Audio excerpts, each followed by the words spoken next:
Alrighty, welcome back to another car video. You know, what's awesome about these videos is that I can be real and I can be raw about the things that I want you guys to understand and want you guys to learn. Check out the beard. Oh my gosh. So, what I have for you guys today is talking about the different phases and different levels of thinking intellectually about your Christianity, about your worldview. What's really important about these levels is that if you know what they are before you get there, you know exactly what to anticipate within them, right? And a lot of us had to discover it as it happened. And there's a lot of blind spots. There's a lot of things that happen that you just aren't prepared for. Now, the journey is the destination and the destination is the journey. And so you should be comfortable just being in the process. But so many of us are so signaled toward just seeing in our mind, hanging on to the hope of what's the next answer, what's going to be the next thing I have to study to overcome this particular question I have. And not all questions are doubts, but doubts tend to be questions. And so it could even be a doubt as well. And what ends up happening is you will transition from the current phase, or for the first phase, you could say, which is going to be something like, I'm reading apologetics books, or I'm reading or consuming material that are just giving me answers. And you might be someone who's obsessed with cults, like I want to learn how to escape cults, I want to know how to respond to cults. And then you might be somebody that's like, oh, God's existence. This is more so the arguments for God, arguments for Christianity. This is the philosophy of religion style stuff, okay? The field of philosophy of religion deals with arguments for God, what makes belief in God rational, what makes belief in God irrational, is Christianity true, what arguments and evidence are there for Christianity. You go over different models of being able to defend the resurrection. Are you going to go with the minimalist model or the maximalist model, right? We're going to go over New Testament reliability, textual criticism, things like that. Is it Greco-Roman biography, right? Is this merely Greco-Roman biography? Is it Greco-Roman myth? Things like that. And you can either, in this second phase, where you're kind of more intermediate, is you've gotten enough answers to where your foundation doesn't really need to be like readdressed. It's kind of already established. But then in phase two, you either have a choice to go way deep into the weeds. Okay, so think about Joe Schmidt's channel from Majesty of Reason. Think about the things that he publishes on, okay? For a lot of people, and at one point for me, I wanted to be a philosopher, like a professional philosopher. I wanted to be someone who was going to be publishing articles all the time and wanted to be a professor and wanted to teach. That was something that I wanted to do. Let me plug in this right here. Gotta keep the phone online. That's somebody that I wanted to be. And you end up getting so involved in niches and sub-niches around topics. One of the things for me, right, is God's existence was always the biggest and really still has my heart, the most fun thing that I ever researched.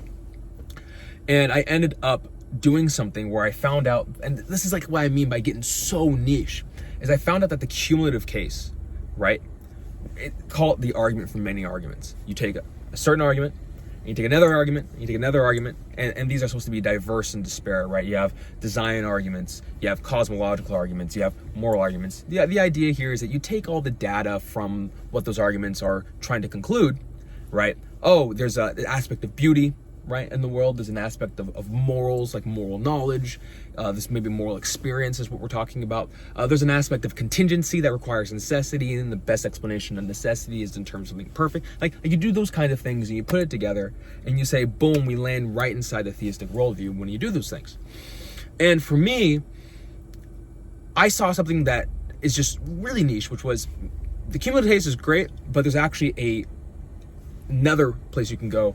And I called it like the narratival or narratological case. I made a video on my channel a long time ago called Transitive Natural Theology. And that's where I took the literature on the current cutting edge thinking on how to make probabilistic support relations transitive. And I was applying it to God. And I was saying, hey, what if we add a contextualist kind of edge to this? And these are things, though, that people in phase one just aren't interested in. And but they don't even know that it exists.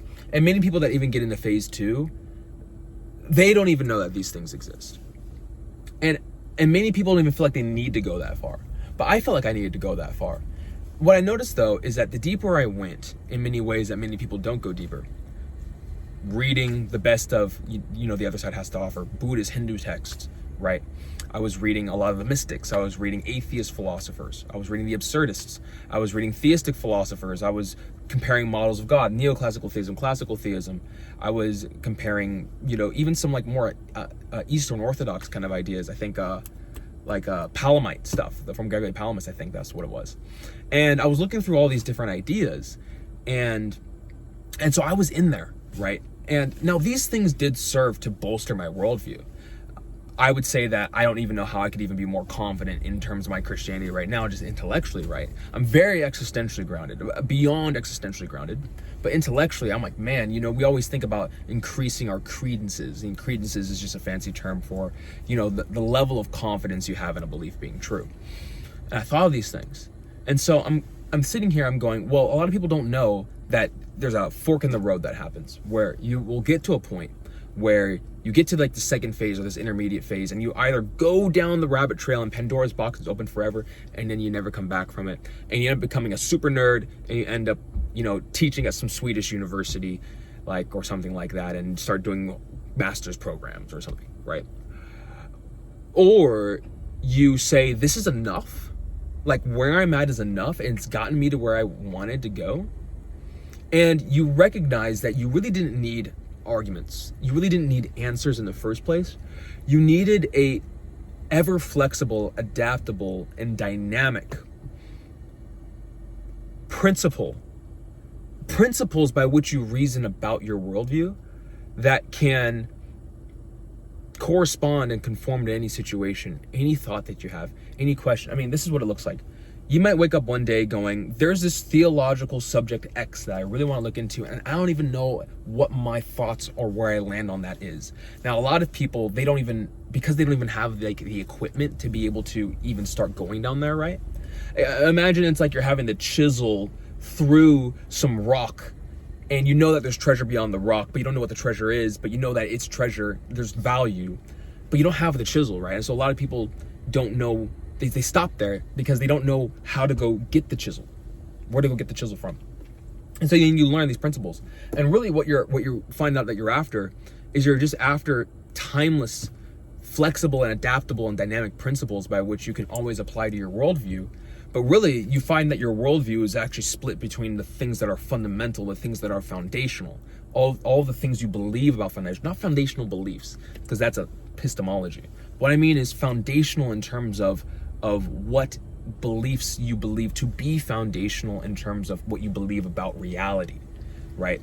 And so I believe that when you think of a worldview, and by the way, like a worldview can be seen as a system of interrelated parts, system of interrelated beliefs or belief networks that are interconnected, interrelated, and intertwined, okay? So it's not just every single thing that you believe, but it's a system of beliefs, so things you think to be true that are intertwined, interlaced, and interconnected, okay? A lot of us think that, well, just because I believe it, there's something to land somewhere, but your worldview is that system. And when you have that cognitive system, then you can dissect it, right? You can carve it down. And you recognize it's like, well, I've gotten to the point where my foundation's immovable, but there's the non-fundamental, non-foundational stuff that I still have questions about. Now, you can go one of two ways. You can allow those non-fundamental, non-foundational things, the non-essential things, trouble you about your foundations, right? Like, I believe in the Trinity. Obviously, I'm a Christian, and I think I've talked a little bit about the Trinity on the channel, but I don't believe that believing in the Trinity is identical to believing in a very specific model of the Trinity. And so your non-fundamental kind of belief that you're trying to track is, well, I believe in the Trinity, but I don't know necessarily what model I hold to. Is it Latin? Is it monarchical? Or what's, the foremost scholar on this right now, Dr. Joshua C. Jawadi, he calls this the conciliar model of the Trinity. That's what he's calling it. Is it social or is it something like that? And I believe that it's those things that you can allow to be ambiguous and you can allow to be in flux, but it's these foundational things. And so what you really find out is if you're going on this part of the journey, so go back to the fork, go back to the why, if you're on this part of the journey where you are going to become a professor, you're going to start publishing, or you're going to really just stick in the intellectualist field, the intellectualist paradigm, you will have the answers and you'll know how to get them every single time. But the way in which you're applying yourself is very different. Versus I've gotten the answers that I've wanted, and what actually ended up happening is I went away from this answers-based paradigm and I transitioned to what's called, I call it worldview development, worldview ownership. Being a worldview composer, worldview composition, right? Where you lean on belief formation and you've learned the tools to form your beliefs how you see fit. So you always know how to take ownership over the things that you believe. And you believe a lot of things. So you've learned to take ownership over every single thing that you believe. And you know how to do it every single time if you're trying to get clear on something. And that's the thing that you stay in. Now there, you can apply yourself in a very interesting way. You can then go try to show other people how to do it. And that's where I'm at right now. I'm in the place where I've recognized that I don't need answers, and answers don't really satisfy me anymore. But it's this excitement around a awesome journey of exploration on a given topic or a given subject that concerns how I'm going to use my mind in relationship to the foundations of my worldview and see where I come out on the other side. And so I work with a lot of people who are stuck in doubt mode, who are losing sleep over questions, but you should actually never be losing sleep over questions. That's actually something that you don't even have to embrace. But rather, you can be at a point where there's excitement around, I have no idea what I'm going to conclude on this at the end of the day, but I know exactly how to get there. And some of that takes experience, because you have to experience what it's like to go from no clarity, to go from ambiguity, to go from mystery, to demystifying clarity and it being not necessarily certain, right? But you have enough support for the belief that you have that you're confident. Sometimes it takes a few rounds, a few iterations of doing that to be able to see, oh, well, if I was able to do it with these things over here, why can't I do it with everything? And that's exactly what it takes. So I want you guys to think about, and these are just lessons that I've learned experientially, I want you guys to think about how your relationship is to the ambiguous, to the uncertain, to answers versus ownership, right? To borrowed, regurgitated thinking, to worldview development and forming your beliefs as you see fit and falling in love with your own thinking, okay? So I always plug it in, but I have a school community where you and I can hop on a call and I can probe exactly and take a snapshot of where you're at and where your thinking is at, and we can get you a systematized plan where you can become intellectually confident, grounded, have that peace within, and have the tools and have the principles where you don't need me or any other apologist or theologian again to teach you how to think about a subject as it relates to a question or a doubt that you have. So if that is something that you want, 7 days free, pop that down. Link is going to be in the description and the comments. All right, guys. If you want more car videos like this where I'm just raw and real, let me know. Give your comments below. Love you guys. See you next one. Master your beliefs, you master your worldview.